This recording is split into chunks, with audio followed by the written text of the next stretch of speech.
kembali bersama saya, Iputu Setiawadi Putra, yang akan menemani Anda pada berita pagi ini.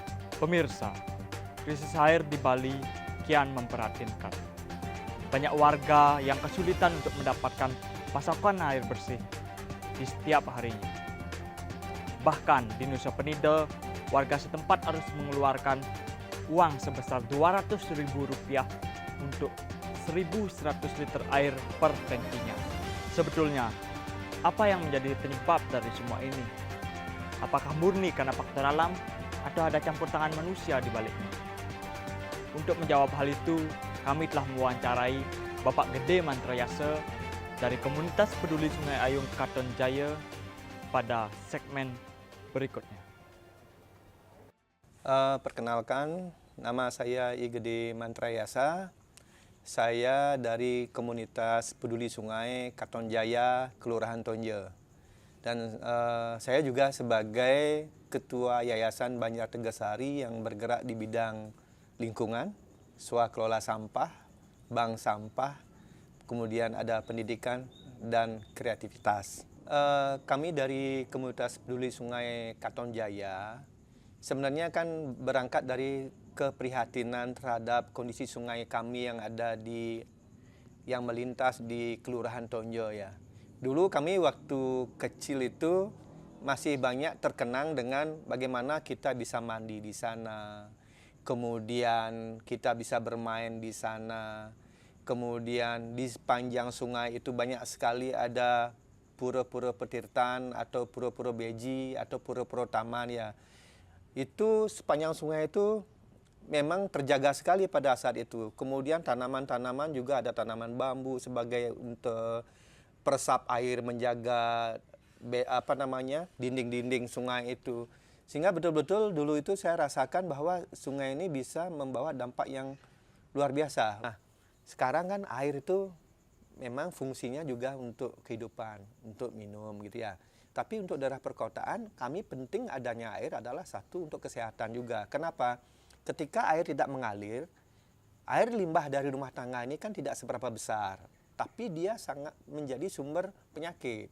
Karena begitu air dari limbah dari rumah tangga ini masuk ke sungai dan itu tergenang, nah ini kan pasti menjadi serang nyamuk dan lain-lain, kotor. Ketika tidak ada air, orang mulai berpikir, bisa buang sesuatu di sini. Karena sekarang sungai ini menjadi halaman belakang. Coba lihat, kalau halaman belakang selalu pasti tebel apa. Tapi kalau dulu tebelnya kan pasti lebih bagus ya. Kalau sekarang kan halaman belakang itu jadi tempat sampah. Gitu. Jadi mereka buang, walaupun ini tembok, dia bisa buang lempar aja begitu. Nah itu, jadi kami penting ada yang air. Kemudian dari segi kesehatan. Kedua dari segi kebencanaan. Kalau air ini mengalir, jadi ada aliran air, artinya tidak terlalu banyak juga tidak apa-apa, yang penting ada aliran mengalir. Sehingga kita bisa tahu bahwa di mana ada tersumbat gitu. Kalau ada aliran air yang tersumbat, berarti kami harus bersihkan atau dari pihak pemerintah harus bersihkan. Nanti ketika hujan seperti sekarang ini, itu tidak akan menjadi masalah. Sebenarnya kita dibilang krisis air, iya juga. Tapi yang lebih parah adalah tata kelolanya. Krisis tata kelola air. Kenapa? Air itu banyak. Ada di sungai kan pasti ada airnya tuh. Sungai Iyung tuh saya lihat selalu ada air. Tapi kenapa tidak sampai di sini gitu? Nah, inilah masalahnya juga ada ego sektoral. Karena ternyata wilayah sungai ini banyak sekali lembaga yang masuk di dalamnya gitu loh. Ada BWS, ada PUPR, ada BPDAS. Jadi semua punya kewenangan-kewenangan gitu loh. Kadang-kadang ini kan ada terliris di dalamnya sehingga akhirnya oh ini tugasnya itu, oh ini kewenangannya ini, sehingga sungai ini akhirnya tidak dapat pengelolaan gitu. Sebenarnya kan semua ini kan penyebabnya adalah kita sendiri, manusianya gitu ya. Karena sebenarnya jangan salah, alam tidak memerlukan kita dia. Kita yang perlu alam gitu loh. Kita tidak bisa menjaga, kalau kita tidak bisa menjaga alam, nanti alam memberikan bencana buat kita. Jadi apa yang terjadi sekarang ini adalah karena ulah kita. Pertama, perubahan iklim ini karena banyaknya mulai ada peralih fungsi lahan.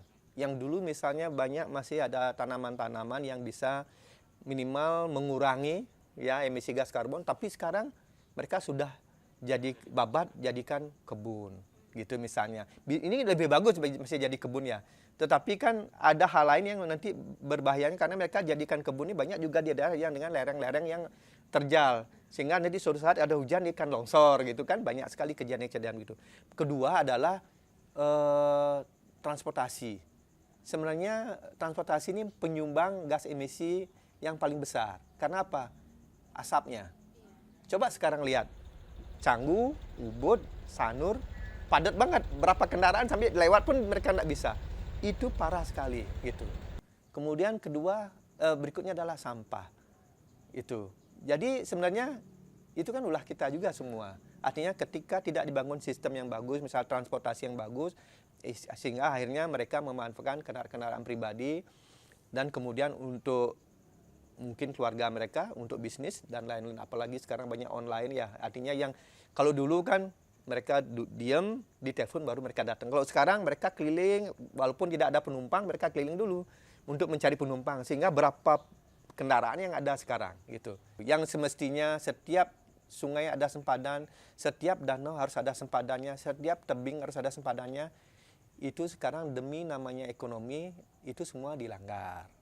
Ya, kemudian tidak ada sedikit sekali usaha-usaha untuk perbaikan. Padahal manfaat yang didapatkan dari eksploitasi alam ini besar sekali. Tetapi apa yang dilakukan cashback-nya atau konservasi yang dilakukan untuk merawat ini sama sekali mungkin kecil sekali daripada manfaat yang didapatkan.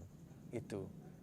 Jadi kita tidak ada lagi yang bisa khawatir juga untuk mungkin 10-20 tahun lagi mungkin kita masih bisa menikmati sedikit keberuntungan masih ada hijau-hijauan, ada konservasi, ada air. Tapi mungkin generasi berikutnya apakah mereka akan nanti mengalami yang sama, tambah buruk atau seperti apa? Kalau tidak kita lakukan dari sekarang ini gitu. Terima kasih kepada Bapak Gede Mantrayase atas pernyataan dan wawasan yang telah diberikan. Semoga krisis air ini dapat diatasi bersama, baik oleh pemerintah, masyarakat, maupun komunitas peduli lingkungan.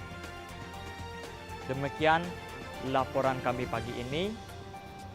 Pemirsa, tetaplah selalu untuk menjaga lingkungan kita, karena setiap perbuatan kecil akan membawa dampak yang besar. Jangan sampai sebuah mata air berubah menjadi air mata. Saya, Iputu Setiawudi Putra, pamit undur diri.